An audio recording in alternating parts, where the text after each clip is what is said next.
What's going on, everyone? I want to give you guys a quick update on how the Trickster Exsanguinate build is coming along. The build feels amazing so far. I've currently got 8 watchstones and I'm just now getting into yellow maps. I'm on a 5-link setup and there's still plenty of room for improvement in terms of damage. I've also got a small list of things I want to talk about with you guys, so let's get to it. First up, the weapons. In my current setup, I'm using a weapon in my main hand and a shield in my offhand. This is mostly because I'm playing hardcore and I want the extra survivability that a shield offers. But if you're in softcore, you could definitely get away with using 2 weapons for just more damage. I want to quickly talk about the Cold Point Dagger. I was lucky enough in Solo Self-Found to come across this in one of the rituals I did. And the +3 to all physical spell skill gems is huge. So if you're on Trade League and you can afford a Cold Point Dagger, I highly recommend incorporating this into the build. If you're playing softcore, you could even dual wield 2 of these for a significant damage increase. Now when it comes to in-game, it still might be worth crafting some really good wands or one really good wand and a really good shield, but that would most likely be a huge investment rather than just using Cold Point Daggers,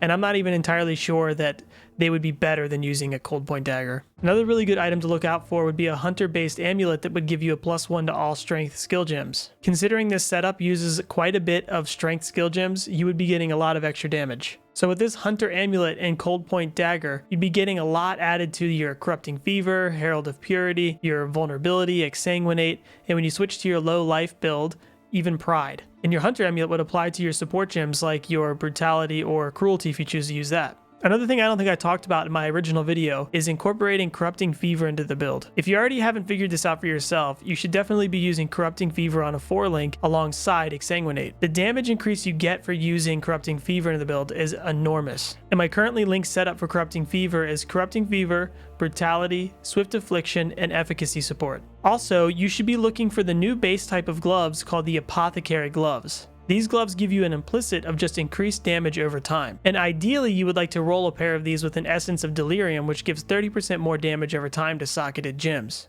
These gloves would be really good for your Corrupted Fever setup. And if you really wanted to go big dick and you're in Trade League, you could get a hunter-based pair of Apothecary gloves and try to roll plus to physical damage over time multiplier on there as well. A pair of gloves like this would be worth a ton and would be hard to craft, but it's definitely obtainable. I also just wanted to quickly talk about my current gem setup. I know that in my original video, I was a little unsure of what I was going to be using, but now after playing the character for a few days now, I have a better feel for it and a better idea of what support gems work the best. So currently my setup is Exsanguinate, Efficacy, Chain Support, Unleash, and Brutality. My 6th socket would most likely be Controlled Destruction or Cruelty. I'd have to test out the 2 to see which one feels better. So far with the current setup, my survivability feels pretty good, but ultimatums are a little sketchy. Not so much the ultimatums you come across in maps, but the ones you put into your map device feel really scary. I've only done 1 so far, and I didn't come close to dying, it was just overwhelming. A lot of enemies coming at you really fast, and it didn't really seem like it was worth the payout, to be honest. But it's possible that I just need to do it a little bit more to get more comfortable with the league mechanics.